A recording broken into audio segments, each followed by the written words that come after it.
for thought as well as the barakah of Hajj.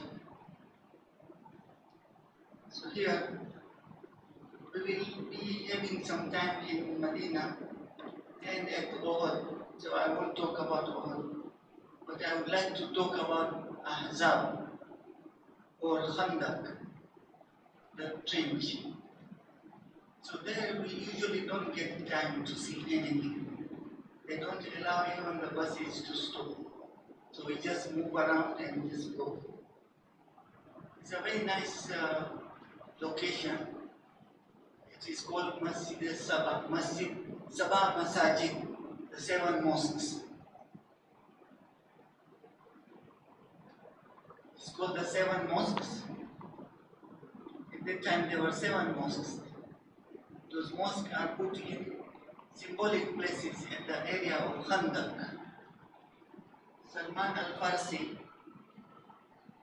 who is a great ashab of the Prophet, gave an idea to the Prophet about this fight between the allies, the confederates, the Qurayshi and Banu Nazir, who were almost 10,000 people, against what the Prophet had, approximately 3,000 or less. And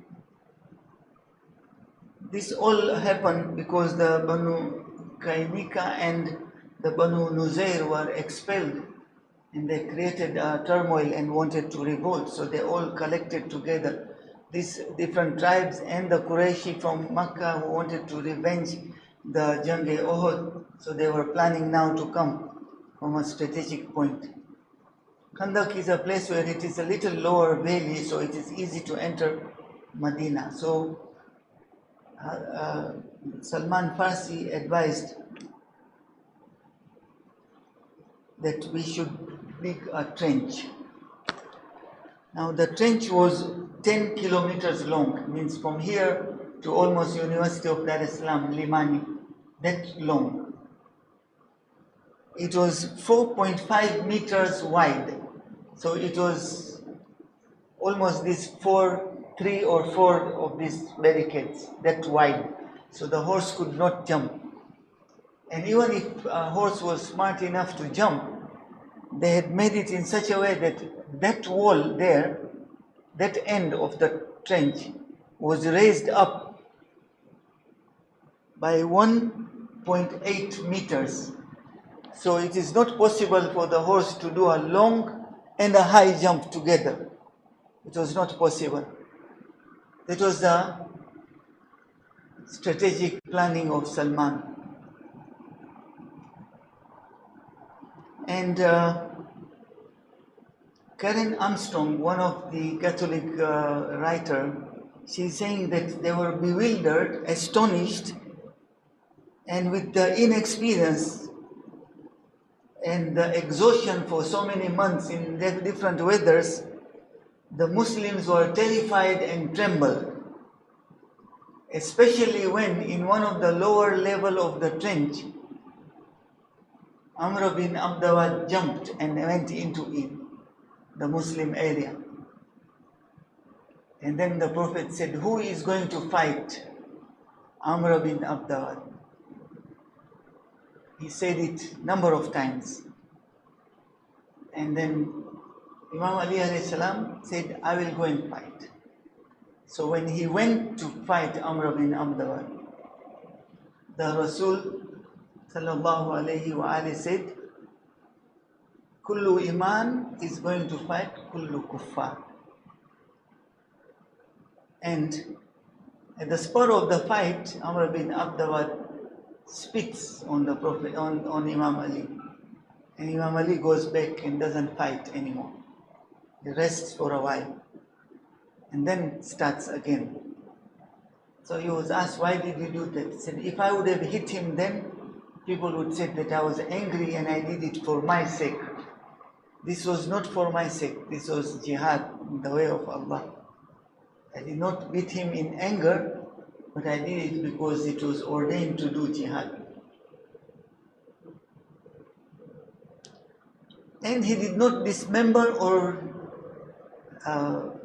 did any behurmati of the body, did not take away the rings and the goods and whatever he was wearing, and honorably covered him. So when the sister of Amr bin Abdabad came, in that Arabian traditions of mutilating the dead bodies, he said, "Who killed my brother? It cannot be anybody but an honorable man, because he has been killed in an honorable way, in a man to man in a war, not in a cowardly manner. And therefore I would convert to that religion, although I have lost my brother." So it was the purity of the fight for the sake of Allah. And while Imam Ali was going to the fight, there were ashab surrounding the Prophet. And the Prophet said, "Whoever will bring me the good news, then I promise Jannah for him. I will make dua for him." So everybody started to run around in any corner to see what's happening and bring the news first. But Salman al-Farsi kept on looking at the face of the Prophet. When the Prophet smiled, he said, "I declare Ali has won." Salman was such that he could read the creases of the Prophet. He was so close to the Prophet and knew exactly what the Prophet wanted. And therefore the Prophet called him Salman min ahli. Salman is from us. So the surah of Tawbah mentions that about the disgrace of the hypocrites. And there is Surah Ahzab. This was done in 5 AH, 627 AD. And this is a small story. So those mosques were the mosque of Bibi Fatima, mosque of Imam Ali, mosque of Salman Farsi, mosque of the Fatah or Masjid al-Fatah, where the Prophet was in an upper hill and watching, and Salman Farsi station and Bibi Fatima station and Imam Ali station. So nowadays you can't see those things. They are all barricades or broken or removed. It's a big mosque there, just a big mosque which has combined all the mosques. So this I'm saying because you may not see that. So today's gem was Ahzab. Now to recall our Masael, Hajj is divided into two parts, Umrah Tamattu and Hajj Tamattu. And Umrah Tamattu, there are 5 things: Ihram, Tawaf, Salah, Sa'i and Taqsir. Okay? So we did not go into much more detail inside in the nitty-gritty Masails. And there are some little clarifications I want to do, maybe a slip of tongue here and there. So we will cover that one today. So we are starting with Ihram. You have to wear Ihram in the Miqat. And the recommended Miqat is Masjid Shajara. By far and large, most of us will have reached Medina, inshallah, and we will go to Masjid Shajara. But it so happens sometimes, by chance, or sometimes by mistake or something, flights delayed, cancelled here, there, and you are having no choice but to land up in Jeddah and directly go to Makkah, not even pass through Jaffa. The miqat of those who cannot go to Medina is Jaffa, just a little away from Jaffa Masjid. There is a mosque there for Ihram. You go from Jeddah, you go to that mosque, you do Ihram and then go to Makkah. Suppose there is no time at all. You have reached in such a time that it is very few days remaining and you can't make it. Then the miqat becomes automatically Jeddah. But you have to make nadar. That I am making nadar, if I reach Jeddah, I will make the niyat of nadar of wearing ihram. Then you can wear ihram in Jeddah and go to Makkah. These are exceptions. If such an exception happens, inshallah it will not happen, then ask. Ask before taking any step. That's the fundamental thing. We said that to cover the belly button or the navel until the knees. According to Agha Sistani, it is haram to keep the navel open. It is wajib to cover it. It is not makruh to keep it open, as some people might have said, or if I have by mistake said that it is wajib to cover the belly button. And ihram, it is the sunnah to be white. It can be off-white, it can be yellow. Preferably white. The white is the color of good. But if it is little colored, it's okay. No problem. It should not be stitched, it should not be sewn. It should be the sizes which I said. And all the other conditions, mubah, park, no perfume, your own property, and those other things. For ladies, their ihram is hijab, full hijab. And that includes socks. So I think I had a slip of tongue saying gloves and socks not allowed. Gloves and covering face not allowed. Socks is part of the hijab, or for wajib hijab. It has to be there. So if I said the other way, I'm sorry for this confusion, but you have to wear your socks. Even if normally you don't wear socks, there you wear the socks. It's part of the hijab. And the proper hijab is the ihram for ladies. Black is recommended, but it's fine if it is colored. Some uniformity should be there, so better to wear black. According to Aghul Paygani, it was ihtiyat to wear a white piece on top and a white piece in the bottom. So people used to make those salwar kameez and the long chadar white, but it is not necessary.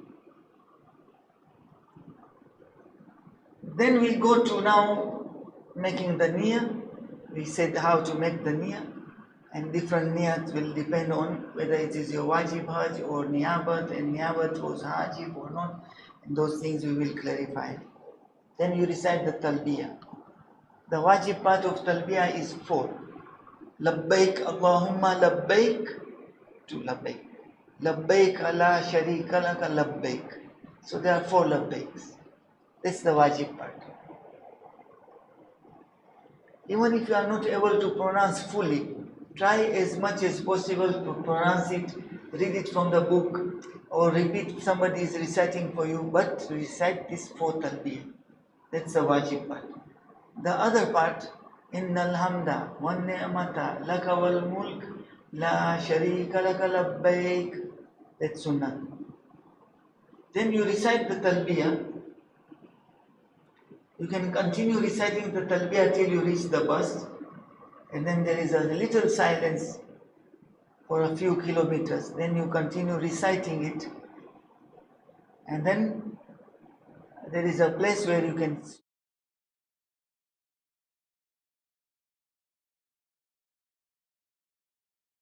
sing loud again. Okay. Now these are sunnat part, so we might not have covered this part. Okay.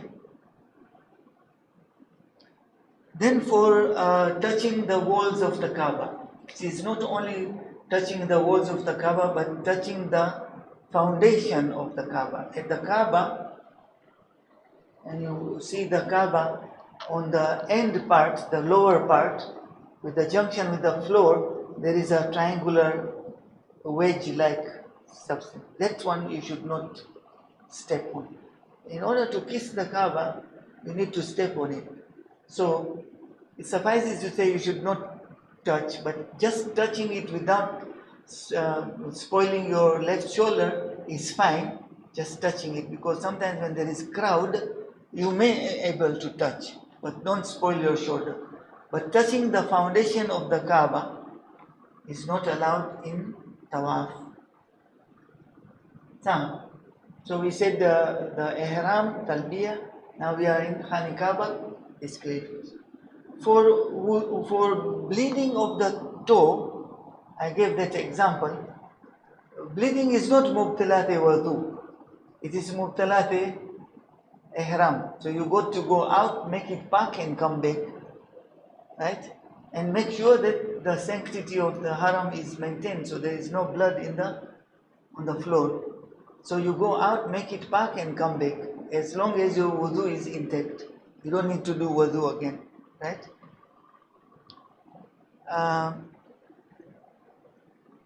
There are ladies' Masael which Zainabai will cover about ladies' issues. But in terms of wudu, you remember we said below 3, 3.5, above 4. The Masail is this. After 4, remember this, very simple. After 4, unintentionally, bulbulti, uncontrollable, nikri you, by mistake.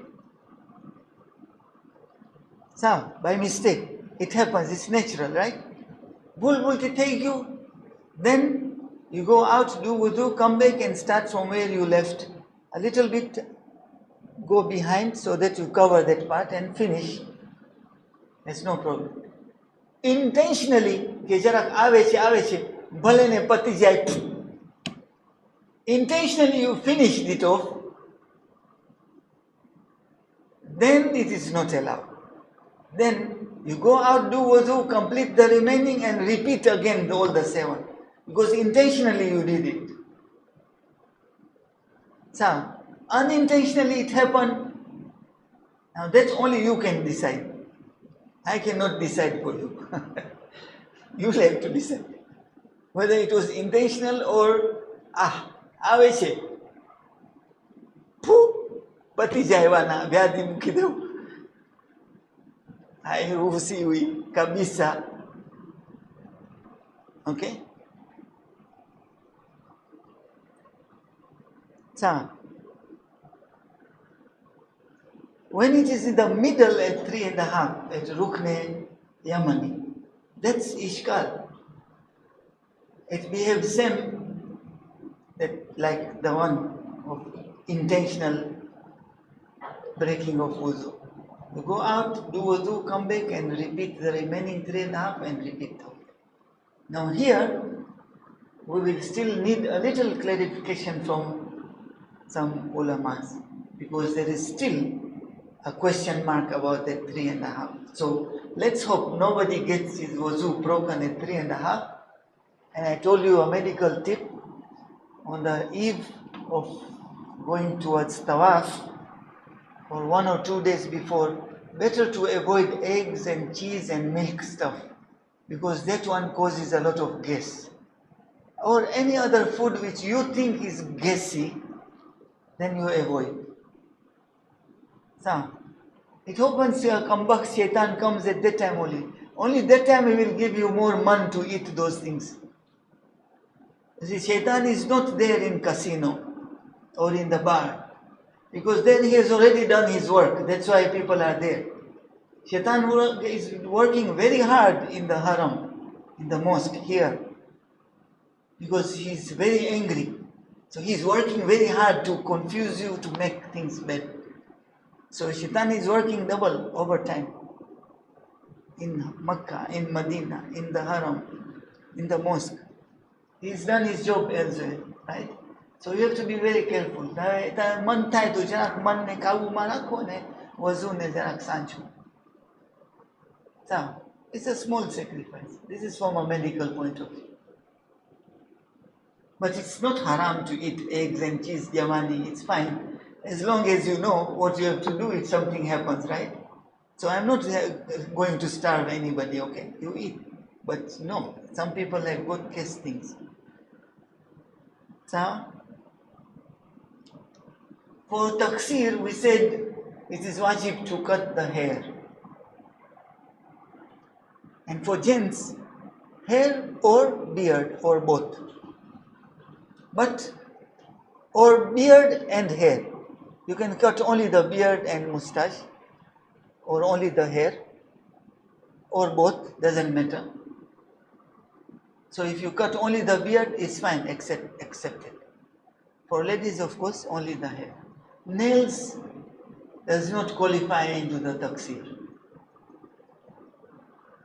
Only nails, there is no taksir of only nails. It's not allowed. It is allowed to cut your nails, but not part of the taksir. But you cut your nails after you have done the taksir. You do your taksir first, then you do for the others. Otherwise it's kafara. And when I say kafara, it doesn't always mean a sheep or a camel or a goat. Kafara means you have done something which is not right. But it is a minor thing. Allah is Ghafurur Rahim. So he says, just do astaghfar, astaghfirullah rabbi wa atubu ilayh. And it's fine. But don't forget, because you have lapsed kidogo. Huh? So you have to do it. For female socks, we said, it should be there. It's part of the hijab. Sasa, there is some little confusion. If we gave an example of a tall man like Samir Virani is walking and you are walking next to him, you get his shade. Maksudi, if you are deliberately doing that, Ishkal. Perchance somebody tall is walking near you and you are getting his shade, it's fine. It will only be temporary unless you are really trailing behind him and or in front of him. Then it's Ishkal. It's not allowed. So for Muzdalifah starts from the night. Okay. So by Subh Sadiq, you should not have forgotten to do your niyat. I said what from Subh Sadiq to sunrise. By Subh Sadiq, make sure you have not forgotten doing niyat. So at Subh Sadiq, we collect you all. Come here, Hussein, Abbas, Ali, Dr. Jafar, come. Subh Sadiq is happening. Have you done your niyat? It doesn't mean that wukuf starts at Subh Sadiq. So that's kidogo in the terminology. Muzdalifah starts from night. But by Subh Sadiq, we all gather you together to make sure tame niyat kari lida, nat kena karo niyat. Muzdalifah, okay? It's until sunrise. By far and large, all the ulamas, and as I eyeball, I see all of us are young to be the followers of Sistani. Then it is at sunrise, until sunrise. Some people say Fajr is fine, then you can go after Subuh Namaz. But sunrise. So you'll see people waiting until the sun rises. For now we have done these things. For Salah, it is not recommended to pray in the Arafah. But you are going to Muzdalifah, perchance the car breaks or the car goes in a wrong direction towards Makkah and is stuck somewhere in the traffic. These days, alhamdulillah, or not so alhamdulillah, because people are missing Hajj. There is less traffic and we will not have so much a problem, hopefully. We will reach within an hour or two. Then you have to wait your salah until you reach Muzdalifah. But you have come a point that now it is creating qaza. Then you get out of the bus on the footpath where you do your wuzu with a bottle of water. Many people will be carrying that and you do your namaz. Even if it is not yet Muzdalifah. So that it should not be qaza. But as much as possible, pray your Maghrib Isha namaz in Muzdalifah. For the Jamarat, we said you have to hit the middle part. Because that's the authentic middle part. Okay? It is ihtiyati wajib to do it in the middle part. So don't do here and there. And we said there are 22 tiles. So if you take the middle 2 tiles, you will find there are about 10 tiles here and 10 tiles there. So middle 2, 22.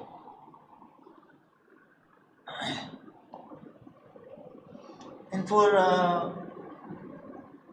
Sa'i, Sistani recommends, because the old original one is between the 2 stones, Safa and Marwa, try as much as possible to be in the middle of the Safa Marwa, not at the extremes. According to Marhum Sheikh Al-Amri and Sheikh Mahdi of Medina, these are the Shia ulamas of Medina, they have testified that the first extension, I don't know if there is another extension further to that. The first extension was actually part of the stone, because they could hardly pass their Kokoteni between the mountain of Safa and Mount Abu Qubais. But for the ground, underground, because underground is all stone, right? That's all Safa. That's fine. Even the extension is fine. But for the first floor, try as much as possible to be in the middle path. Okay? And for the Qurbani, 1/3 of giving the poor, you can go into contract, verbal contract with a poor person here, that you allow me to distribute your 1/3 there, and in lieu of there, I would give you equivalent money here or buy meat for you here. But you have to do it prior to Hajj. So, these are some of the clarifications which went through the Masails which I have done, and I think these were one or two were oversight, but the others are additional extra Masails, and we will be constantly talking to you, and the ulamas will be there to guide us wherever it is, because I'm giving you the useful tips what is required for Hajj. If there are any questions here, you can ask. Then I will now go through the Mina part again, because some of the gents have said we are still confused of the different options of Mina. So I would like to go through the Mina again. Any questions here? So these clarifications and what I talked about the Mikat of Nazar and the Talbiya and the Safa Marwa, the middle part and things. This again, learned scholars have drawn attention to me. I may not necessarily mention them, but I really appreciate that they are watching the videos and making sure that we are doing the right things. And my mom, Mama Keki said, "Tu કેમ કીધું ઓલી છોકરીને કે socks પહેરવાની રજા નથી? બરાબર છે તું?" I said, "Mama Keki, I'm very sorry. I think it was a slip of tongue." Say, "આજે તું નહીં કહેલે." એ જવાબ હું સાંભળું છું આજે ટીવીમાં, and she is listening to me. So sorry for that. I really have clarified it. Yes, Hussein.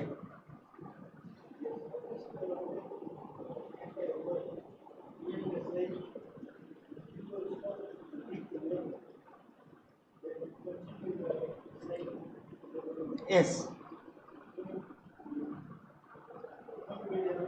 Yes, excellent. So this is a very good point. So when you are in Safa Marwa, we said you can take a break and drink Zamzam water, rest kidogo. Maybe your legs are hurting, so you are. Now sometimes when you go to drink water, then you go from there, continue. So you have actually missed some part of Safa Marwa. So best not to forget that you go a little bit, so that you cover that part which might have been missed, right? So thank you for pointing that out. Any questions? So then I can go through the Masail. The media room with us. Then I want to tell you some other important Sunnah things. So let us start our journey. We are starting our journey from Dar es Salaam, or from Mwanza, or from Kigoma, or from any other town. When you are leaving your house, make sure you have met your family members and talk to them. Salam, kalam, kudafiz. 1. Take out sadaqah. The best is sadaqatul jariyah. So take out some school fees for some poor people, or a madrasa, or a medical education, or plant a tree. It's sadaqatul jariyah. Okay? Then whatever formalities within your ability to recite a majlis or marshia or anything, ziyarat, yasin, whatever you want to, that's all sunnat things I'm talking about. Then you recite Ayatul Kursi and Surah Ikhlas. You can then say Kudafiz, and you are going to the plane. It is recommended that when you are in your flight to recite the last makra of Surah Ali Imran. Surah Ali Imran, the last makra, which starts with Inna fi khalqi samawati wal ardi wa ikhtilafi al-layli wal nahari la ayatin li ulil albab. This ayat, the few ayats of this part is also recommended to recite in Namaz Shab. Inna fi khalqi samawati wal ard wa ikhtilafi al-layli wan nahar la ayatin li ulil albab. The creation of the heavens and the earth, and the difference between the night and the day, or the evil and the good, or the right and the wrong, the white, clear, furqan, and those who are not clear. It's very clear from Allah's point of view. We have created the day and the night, the heavens and the earth. It is a sign for those who are ulil albab, those who have knowledge or those who reflect. Who are those ulil albab? Alladina hum. They are those who do the dhikr of Allah when they are in qiyam or in ruku or in the reclining position. Even if you are resting, you are doing zikr of Allah.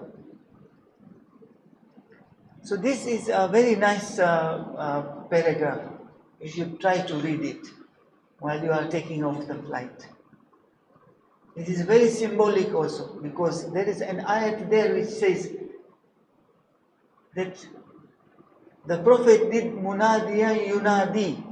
The Prophet did munadi, and I brought iman. And I brought iman. So if the Prophet did munadiyan yunadi, ame itangaza the religion, and I accepted it. And therefore Allah forgive me my sins, and grant me that you have promised your Prophet for us, and raise me with ma'al abrar. Wa tuwaffana ma'al abrar.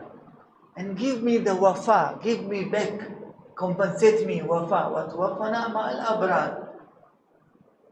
So this is a very nice way of starting your journey. So nowadays you have on the phone, and you have your own booklet, the Quran inside your pocket or in your bag or in the phone. Last Makara of Surah Ali Imran. It's Sunnah. These are Sunnah parts. Then you reach Medina. What better place in the earth? You reach Medina, you see the Rosa of the Prophet. You got the barakah of reaching such a holy place. Remember, in Medina, all those pathways which you are going towards Haram, the Prophet has passed through that. So actually you are stepping the same pathway the Prophet has stepped. So it behoves us that we do the maximum akhlaq in Medina, the steps of the Prophet. When you look at the Haram, you enter from behind at Babu Nisa. The hotel is behind, that's where the main entrance is in the front, Kabisa. When you enter there, if this is Babu Nisa, on your left, you will find Jannatul Baqi. And you will see mountains. They are the mountains of Uhud. And on the right, at this side, you will see Masjid al-Ghamama, the Masjid of the clouds. Multiple domes, white domes. If you climb a little bit up on a higher level, you can actually see that Masjid al-Hammam. So when you are going for the ziyarat, when we are going for the ziyarat of the Prophet, remember it's not ordinary person. It's not your underage child which you open the room, you want to check he is sleeping or he is not sleeping without a knock. You cannot enter the house of the Prophet without knocking. It is an ayat from Surah Hujurat or Surah Ahzab. But Hujurat. And don't raise your voice above the voice of the Prophet. So talk gently. As gently as possible. Whisper with each other. And you enter the haram of the Prophet, you knock the door. Not literally knock the door, but knock it from your heart. There's a dua of Izna Dukhul. You can recite from home while you are going, because you can't stand on the gate, because people are entering and you are causing commotion. recite that dua and enter the haram. Adkhulu ya Rasulullah. Oh my Prophet, can I enter? And you will feel a fine chill. You're feeling like as if the Prophet is saying, وَيَسْمَعُونَ كَلَامِي, I am listening to your voice. وَيَرُدُّونَ salami, and I am giving back you the salam. Can you imagine that feeling of the Prophet answering you? Is it matchable? If the CEO, the director of a company, a big deal, a dealer is calling you in the room and you are giving you a decision, you are still in awe and inspiration. Who is the greatest inspiration on earth but the Prophet? If you feel that inside your heart, feel happy about it. Gently go and sit in your place. Number of du'as you can recite. Sit in your place, look for a good location, find a place where you can sit and do dhikr. Try to look around the roza and just concentrate in the vicinity of the Holy Soul, the best of the creation. And you do as much dua and salah, and it is recommended to recite Quran and finish one Quran during the two harams. And as I said last time, it is said that the Prophet will come into your dreams or you will see your place in Jannah. Inshallah. So then inside the haram for gents, there are a number of things which we can see and come out and then discuss in the room or in the hotel and everywhere to discuss about those places which you have seen. And without pointing fingers, so look at that one, that one. Some people are very angry and they don't like this pointing out. So we can gently explain each other. If all of you cannot come with me, it doesn't matter. If 5 of you come with me and I gently explain to you, you become the ambassador and explain 5 more, each one 5 more. And everybody will see, everybody will get a chance. Don't panic. Don't be in a rush. Sutune Toba ma watai gyo, Riyadul Jannah ma bhi namaz padi લીધો, હું આજ સુધી નથી કર્યો, તમે મને મૂકી દીધા, કોઈને નથી મૂકવાના. બધાને મળશે ચાન્સ. શાંતિ કરો. Unfortunately, ladies cannot reach to Riyadul Jannah and those closer areas. But you can still make the niyat as close as possible that you are seeing those things. So Medina, all those historical places we will see. Then we are going to Makkah, Masjid Shajara. Now we are starting the trip to Hajj. So I'm discussing more of the sunnah things. It is sunnah to do ghusl of wearing the ihram, ghusl of going to Masjid Shajara, ghusl of doing Umrah Tamattu, ghusl of entering the Haram Sharif, ghusl of entering Masjidul Haram, ghusl of doing tawaf. Number of niyats you can do, one ghusl. You don't have to do 7, 8, 9, 10 ghusl, then all skin will come up. One ghusl, all those niyats is fine. So, if you do the ghusls a few hours before your journey to Masjid Shajara with a normal soap, it's fine because the smell actually disappears and there will be no smell remaining. Unless you are using such a strong scented soap whose smell lingers for a while, then better to use scentless soap because you should not be in perfume. Okay? So, in Masjid Shajara we have talked about ihram. Ihram is niyat, the cloth and the talbiyah. Sunnat part there is recite 2 rakats, 6 units. 6, 2, 2, 2. 3 units of 2 each. If it is wajib namaz, it said 1 is enough. Tahiyyat masjid and 2 rakat of ihram. If wajib namaz is not there, at that time you have reached after Isha or after Asr and Maghrib is too far away, then 6 rakats, sunnah. But it's not restricted to 6. If you have time to recite more, recite. read Quran, explore the area, ask about the history. Okay? Then from Shajara and Ihram, we are going to Makkah. Again, take smaller steps. In a jazba, I'm running, I want to go and see the Kaaba. Take smaller steps, try to feel. Normally, from the house we come from, the birthplace of the Prophet is what is the Maktaba now. So when you are coming through that area, that's where Babu Salam existed. It is closed nowadays, so you enter through another Bab near Safa. But you can still have the first glance of the Kaaba. The first glance of the Kaaba, as you heard Sheikh Adil Raza, he said, make your hajat, make your niyat. These are sunnah things, right? Make your niyat. The three most important niyat. To me, everybody has their own niyat. For me, fukka rakabati minan nar. Allah, make the hellfire haram for me. Number two, Allah, make it possible for me to come every time. And number three, Allah, forgive my parents. Because my parents cannot come for Hajj. They are dead long ago.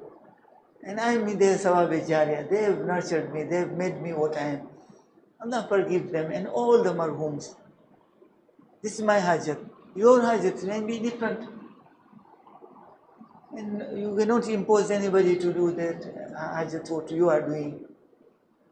Imam Hussein said, Imam Muhammad Baqir alayhi salam said, Bakkatul Mubarak, the place where you have to do buka, you have to weep and cry. You have reached a house of the Almighty. It's not that He is staying there. It doesn't have a shape. It doesn't have a body. Yeah? But this is symbolic. A house, a simple house, nothingness, yet it's so important.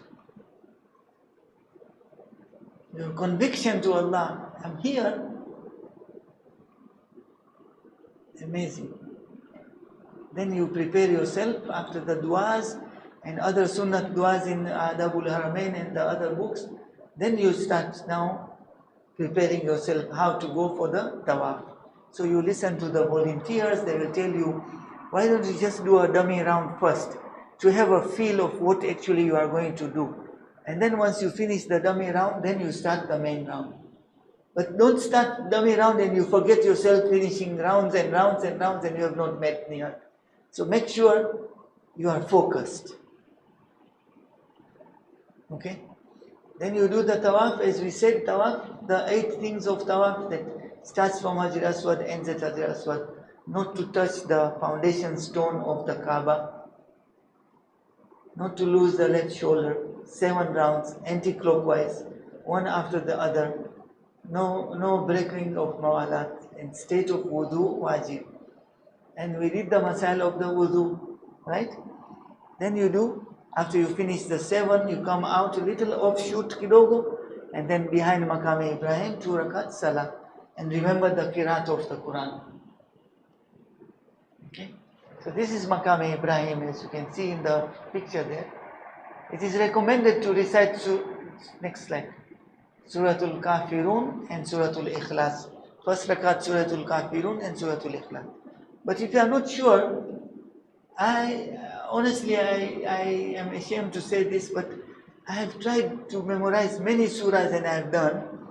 Al-Hakumut Takathuru, many other small surahs. Surah Kafirun, something happens to me. I always confuse. The 3rd and the 5th ayat is the same. Then I keep on forgetting. And I get confused. Then I'm not sure. If you are not sure, don't recite it. Recite Ikhlas. Okay? But if you are sure and if you have memorized it, youngsters, my children, they know Surah Ikhlas far better than me. I keep on teaching them to memorize and I don't even have grasped it. It happens, right? It's human, right? Maybe I should try more. Allah will give me tawfiq. One day I'll recite Surah Kafirun without looking it. If you are not sure of that, then recite Surah Ikhlas.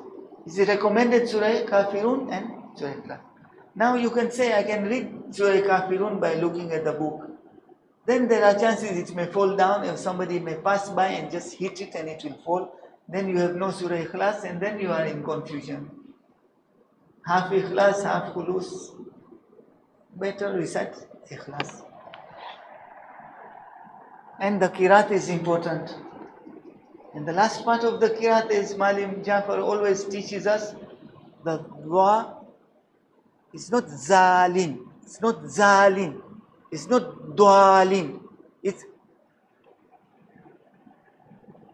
between the molars. Dua, and then it is dua, alif, madda, big madda, and then followed by shadda. So 6 harakat. Waladdallin. Right? So namaz, and then you go towards Safa. Usually it will be on your left side. Again you make niyyah by looking at the Kaaba. I am doing Sa'i Baina Safa Marwa. Every time niyat you should not forget. For Umrah Tamattu, this is first time. Wajib Qurbatan in Allah. And then there are a number of du'as and tasbih to recite. And then you start from the mountain of Safa. Make sure you get that elevation kidogo. And then you gently go down. Try to remain as middle as possible. And go to the Marwa. Likewise when you come back. In between for gents, the 2 green lights, it's harwala, it's sunnah. If you have not done it while going the first round, don't feel guilty about it. But remember next time. Okay? After the 7th, which will over in Marwa, we talked about taksir. Hair or beard, or both hair and beard. One is enough for ladies' hair. Nail alone is not enough, and nail is not part of the taksir anyway. That removes, you are out of ihram and your Umrah Tamattu is over. Then comes 8th of Zil Hajj.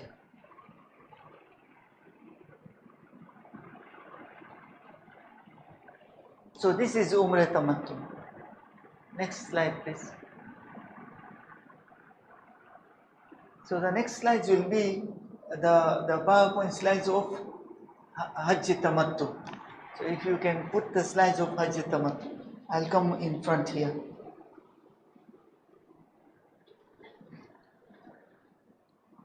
So in Hajj Tamattu, there are 7 things. There are 6 things here. 1, 2, 3, 4, 5, 6. And the miqat of Hajj Tamattu, you are in Makkah, the miqat is your house.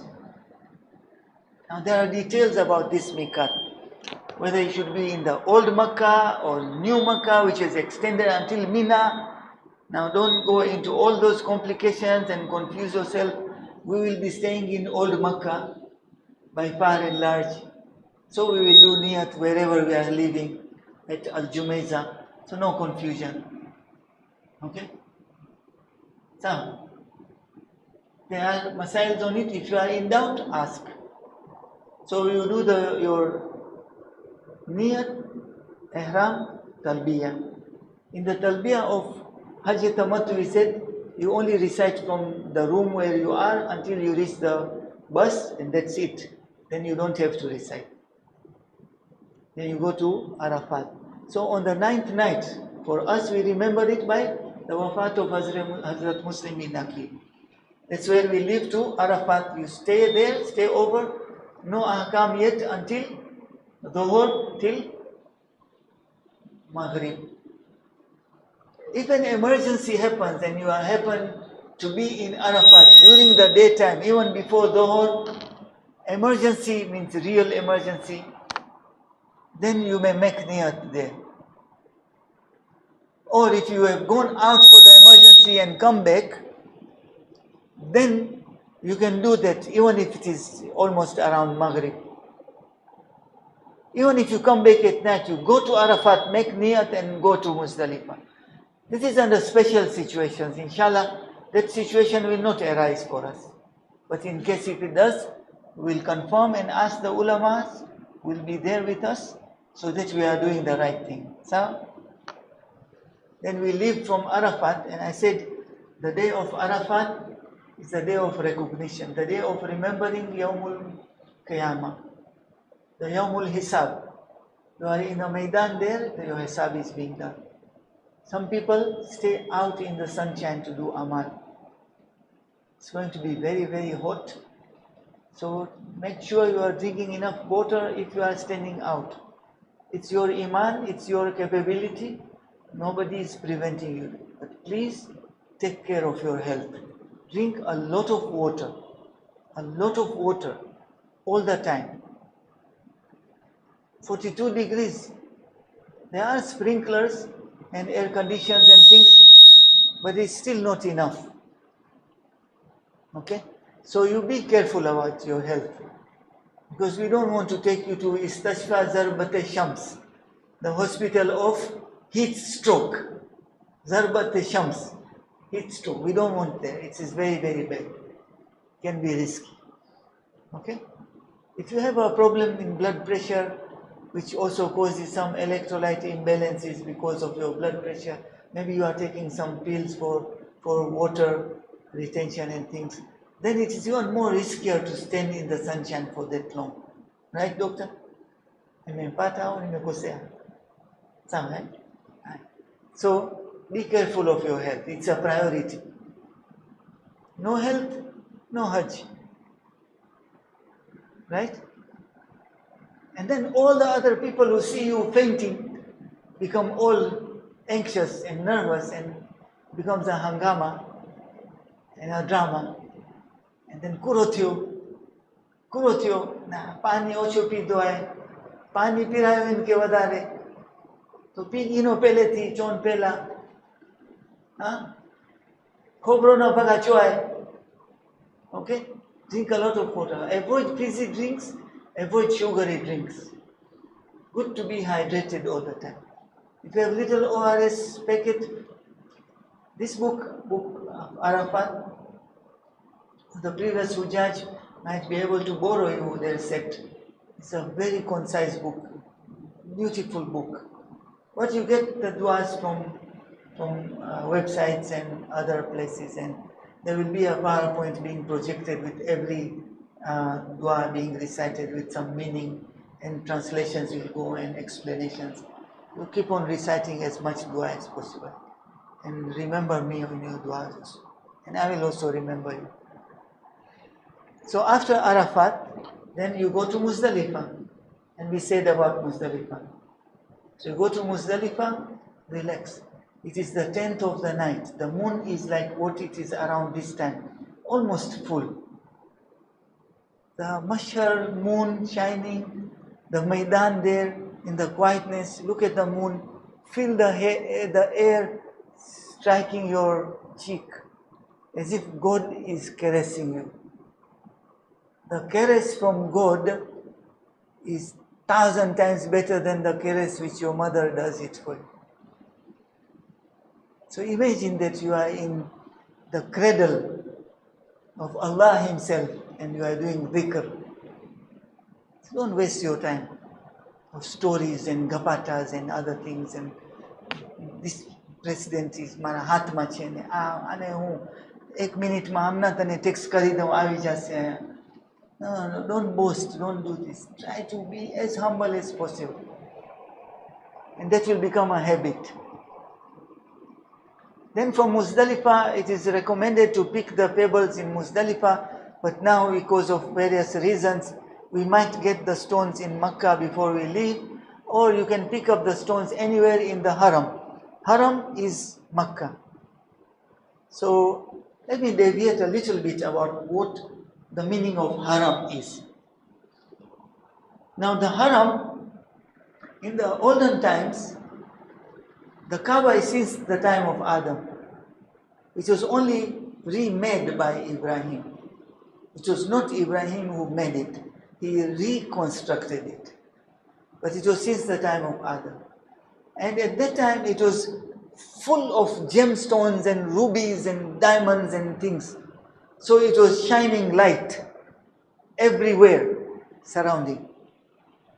Because of our sins and things, all those shining diamonds and things have disappeared from the Haram. But when it was shining, wherever the shine reached through the mountains and valleys, that boundary is called the Haram. So Masjidul Haram and the Haram are two different things. Masjidul Haram and the Haram Sharif is the sanctity of the holy vicinity around the Kaaba. It can reach up to Tanim, and there it can reach up to Hudaybiyah and behind in many other locations. So, you are in the Haram, Makkah. So, what was this? Where was I? What did I say? Can you remind me which part? Yeah, so Masjidul Haram and the sanctity. So we have left Medina, we have left Muzdalifah. Now we are going to Mina. So you can pick the stones in any place which is called the Haram, that boundaries, anywhere where you have the stones. And we said the size of the stones, remember, should be the size of better to have a few extra ones. Okay, better to have a few extra. Now you are going to Mina. For ladies, they will go overnight. You are going to Mina. First thing on the day of Eid, you have to hit the big shaitan. Only the big shaitan. So make sure you go in a group and you will be making niyat and you will go and hit the shaitan the right way. Bismillah, Allahu Akbar. You aim. You will actually see your trajectory. It's hitting the shaitan. You will see it bouncing. If perchance it falls down and it didn't hit because somebody passed by and disturbed you and your aim went there, don't pick that stone which has fallen down. For several reasons. One, you are not sure you will pick your own. Two, while picking in that rush, you might be crushed. Take extra. But you hit only 7. You finish 7, the remaining ones, let me maliza it. No, it's not allowed. Okay? So when you hit the shaitan, you go and do kurbani. So volunteers will go there very early because they will accompany the ladies. So they will be first people in after sunrise. Before even you have come from Muzdalifah, they will have already hit the Jamarat and they have already proceeded to Moisam. There will be some volunteers waiting for youth who are ready to go to Moisam to do their own kurbani, no problem. There's a lot of flexibilities. Those who are really, really desiring to do their own kurbani, arrangements can be done. Kurbani should be chosen, it's healthy, no deformities. If the ear is a little bit slit because the owner, they usually slit a little bit to keep alama that this is mine, or they toboa it little. That's not a deformity. It's an acquired alama by the owner. So it should be a good one. Okay? Should be like the one Habil gave. Not like the one Kabil gave. Right? It's removing the materialism. And then you do the niyat and you do Zabahtu hadi zabiha. I'm doing zabiha of this animal for Hajj tamattu wajib kurwatan Allah. The volunteers will say Zabahtu hadi zabiha niyabatan Hussein Fazal wajib kurwatan Allah. They will mention the names and they will do the kurbani. But they don't allow you to do that, slaughter the goat. One, you are not experienced, you might injure yourself. It may slip the knife and then the goat may run away and then you have to chase it now to catch it and things. So they are experienced slaughterers. So what you can do is symbolically hold his hand and do it together. If they don't allow you, then at least you are watching your zabiha and you have made your niyat. Okay, so don't despair in that કે હું પોતે ના કરી શકું, પોતે કાપવા આવે ને કોઈ દિવસ કુકરો નથી કાપ્યા આવે, બકરો એ ટાઈમે કાપવા આવે, કામ છે? ગોશ નથી કાપ્યા ઘરે, મમ્મીને નથી હેલ્પ કર્યા, હવે આ બકરો કાપવાની વાત કરો છો આયા ઓને anyway.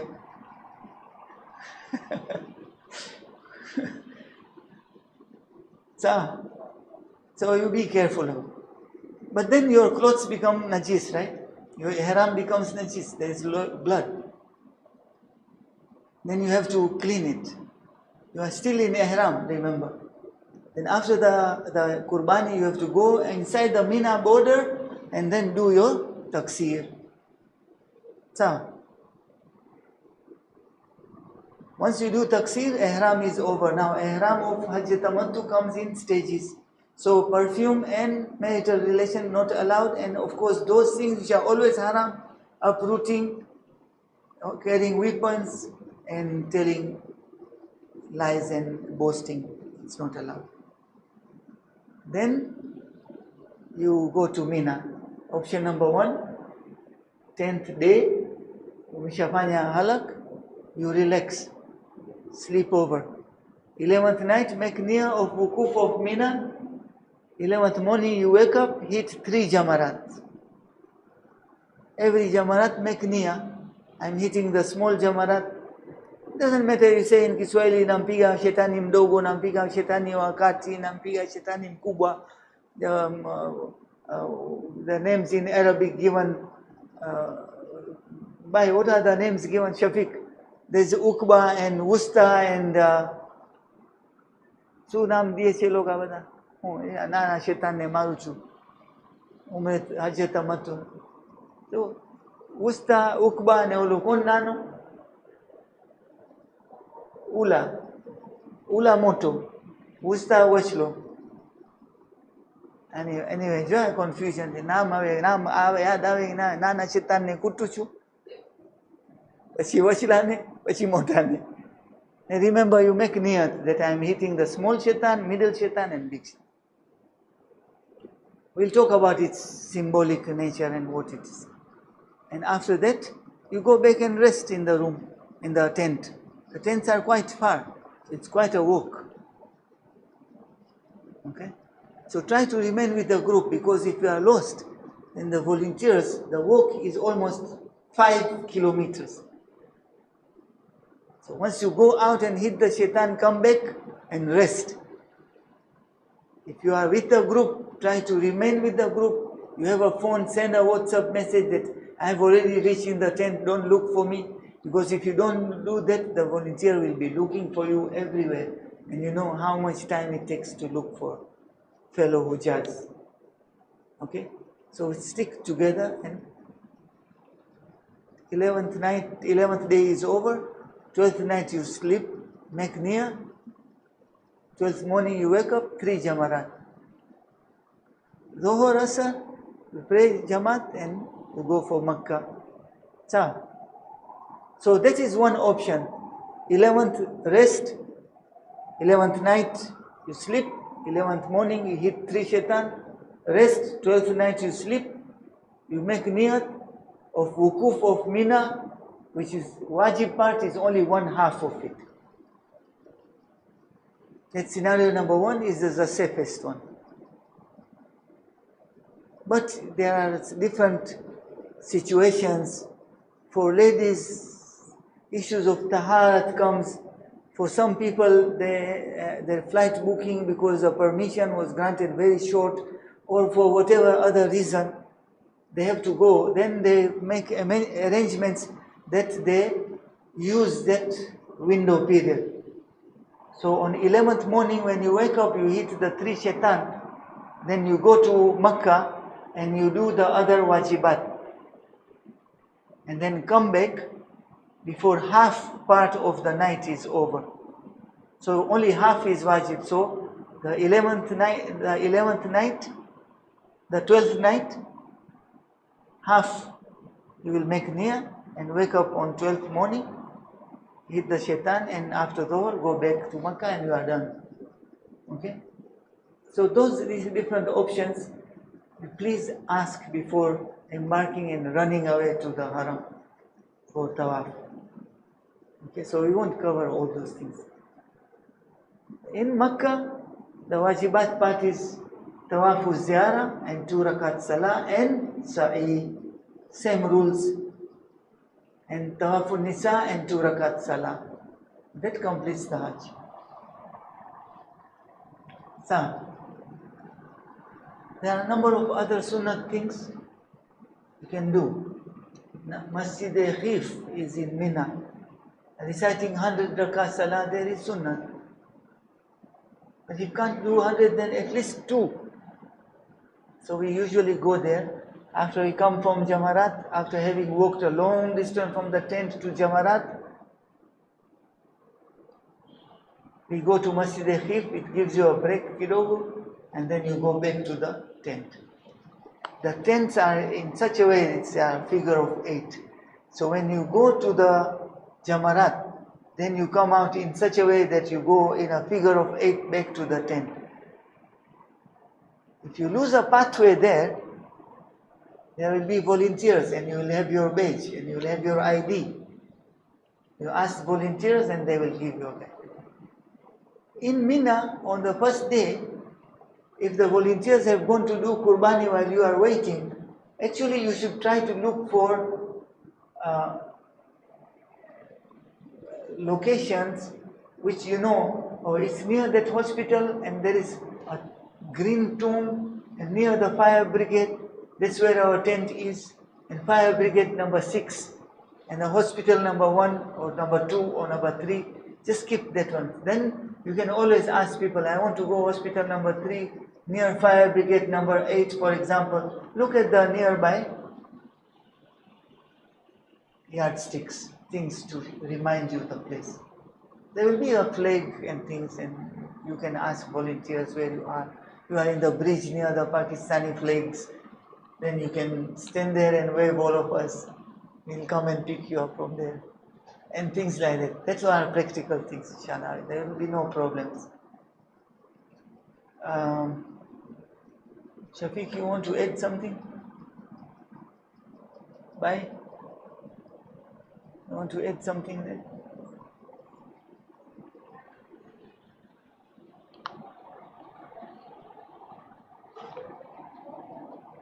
You can drink water in Sahi, yes.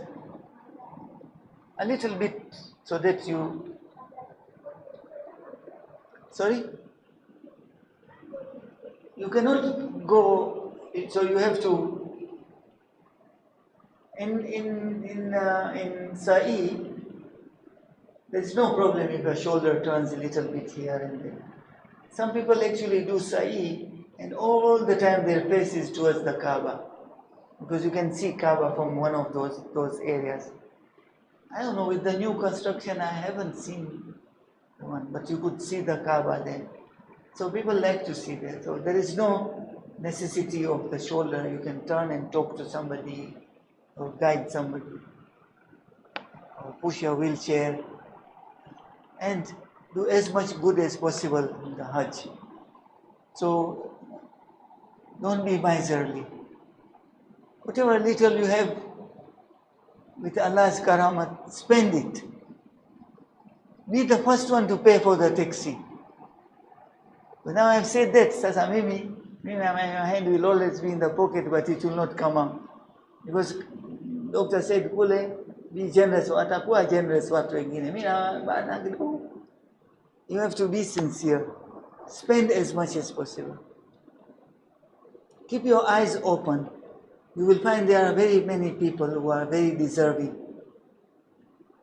Right in front of your eyes. So don't lose an opportunity to do good. You find somebody is sitting. One day I remember I had gone for Umrah or something and there was a lady sitting in that Hilton hotel, you know. She was sitting down and her son. And then she was asking me something. And there was a very nice pizza thingy there. So I think I was with my other children. I think it was Hussein or Zainab or somebody. So I bought pizza for them because I don't fancy pizza. Don't buy pizza for me. So I bought a nice, very nice, smelly, good, nice, very good pizza. We'd finish Umrah and you are hungry and you really want to. So that lady called me, so I took out some money. I thought she's asking for money. I gave her the money. She said, no, no, no, no. She wants the pizza. She was not a poor lady, but she tamani kula ile pizza. So I told my son, look, this old lady is sitting with her grandson or maybe a great grandson, I don't know, and she wants the pizza. She doesn't want money. She's not a beggar. She tamani kula. Give it to her. It's okay. We'll go and stand in the queue and buy another pizza. Do good as much as possible. This is just an example.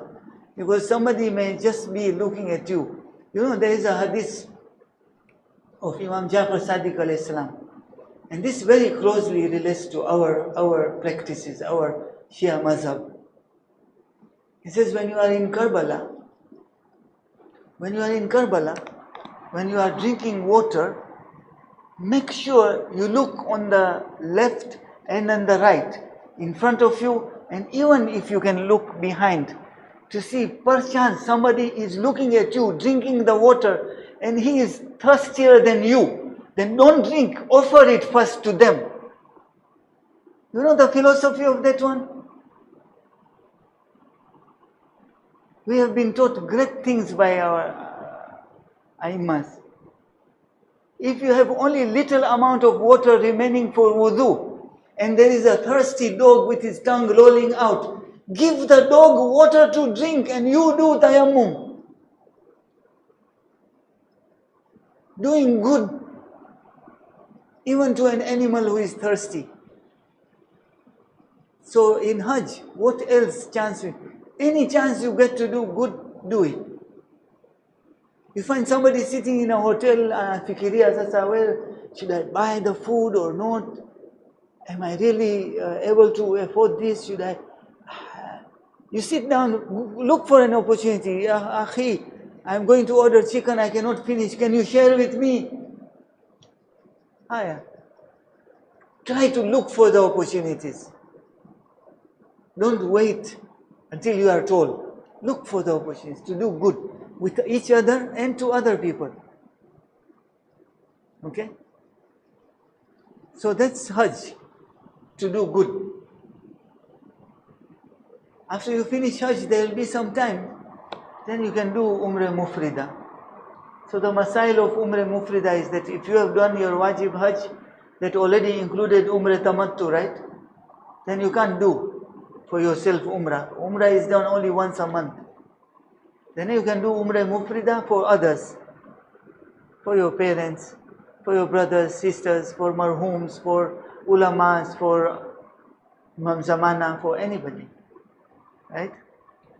And if you are doing a Sunnat Umrah Mufrida, you can put niyat of as many people as you want. No problem. So, that we will talk about because it's a Sunnat part. So I'll stop here and wait for any questions and clarifications. So, yes.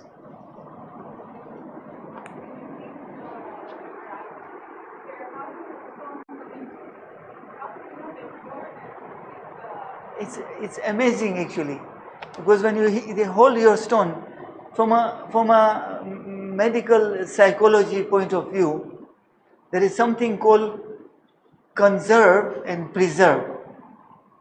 Now I'll give you an example from a medical psychology point of view. If you give a dolly, a small doll to a baby, a small 1-year-old baby like my granddaughter, I give her, then she owns it. She loves it. It becomes hers. She cannot separate from it.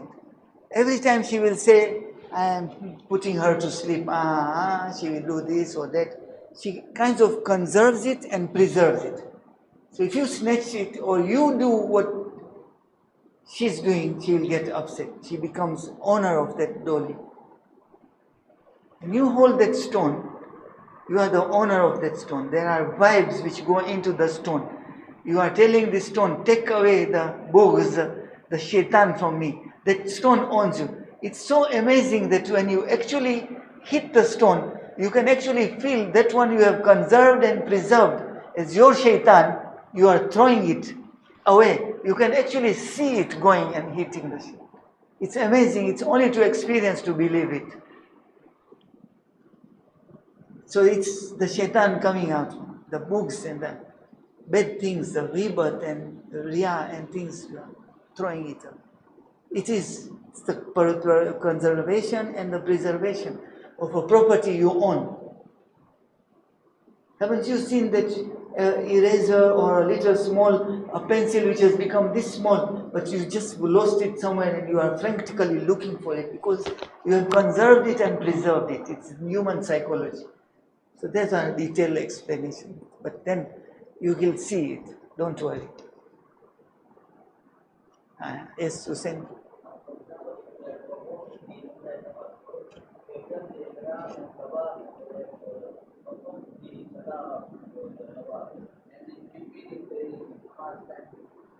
Yeah, so if it is wajib namaz time, you pray wajib namaz time. There is also a Masael here. I don't know if it will happen to me because maybe my speed of walking and the capacity of walking has a little decreased. Yeah? Maybe Allah will give me more energy there. So suppose you do tawaf and 2 rakat salah. You are still in state of ihram. I can't do sa'i today. In this time I can't do. I have to go and rest. You can actually go back to the hotel and sleep and rest. You are still in a state of ihram. But within 24 hours of your beginning of the umrah, you have to complete the sa'i. So, suppose you went to Fajr, you prayed Salah, and then you did your tawaf, and 2 rakat Salah, and you are very tired. You can't concentrate. You are actually sleeping. It's good to go and sleep. Then come and do your sa'i.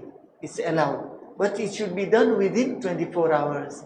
You can't extend beyond that one. Otherwise the muwalat is broken. Okay? Sorry?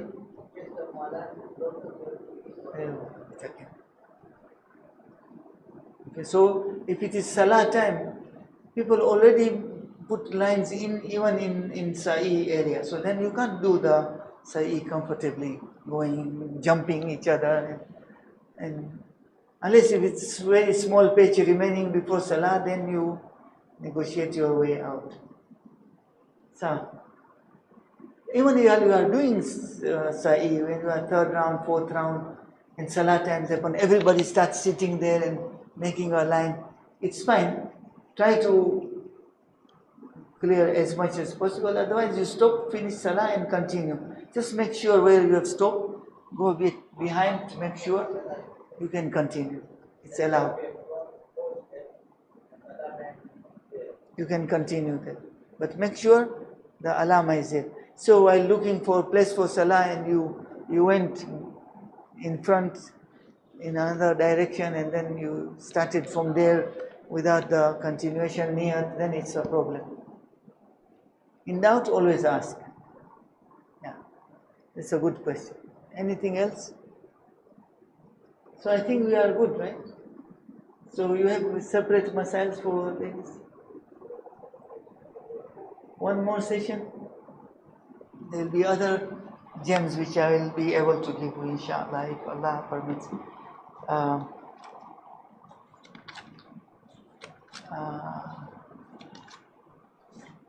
Shaving the head. Now, according to some people say when you make niyat of shaving the head, you have to start from the right upper corner, see this corner, that corner. There is a little bit of things. I'm explaining you, these are the sunnat things. It is fine to start anywhere on the head. But, you know, you are in the state of ihram. If somebody starts using the blade, first go, he cuts you, you bleed. It's not even halak yet. You have bled in ihram. You are not allowed to bleed in ihram. So best to tell him, wait, don't start shaving. Take this hair first, cut. cut little bit. You're making niyat that I am doing halak, so you cut little hair. Once he cuts that little hair, that's, you are out of ihram. Then let him shave and cut you as much as you want to cut. Of course, you have to go to the professional and maintain the hygiene. The hair which you get is to be collected. It is sunnat. So don't go out of your way. It is sunnat to bury it in Mina. So collect your hair and bury it in Mina. So in the tents, under the carpet is sand. So you may discreetly go under the tent, in the tent, under the carpet, dig kirau and put the hair there and bury it. But if you can't do, it's not convenient, it's fine, there's no problem. It's sunnah, it's not wajib. Bijáને નહીં બરાવવાનું હું તો મારું ત્યાં દફનાયો બાના હું તાથી હોશિયાર. Nobody is, Allah બધાની હજ કબૂલ કરશે. સાવ. So about the hair. Any other question? So inshallah one more session on Friday. So, Shafiq, are you having the models on Friday? Okay, pachi it will be done in the following week. So here we have done with this. Next Friday we will revise again. If there are any queries or questions, please come with them. If you can send those questions and queries to the group, it will reach me somehow. We can start looking for an answer if I don't know it offhand. Then when we come on Friday, I can answer those things. So, there are these booklets for those who have not got. Please come and take these pamphlets. These ones, you all got them? Group ma badane mailu siya? You have got them? So this is you and if the ladies also. You are coming. You are his brother. You are younger. कोई ladies ने नाम मालूम है तो आप ही Any idea where we can get those old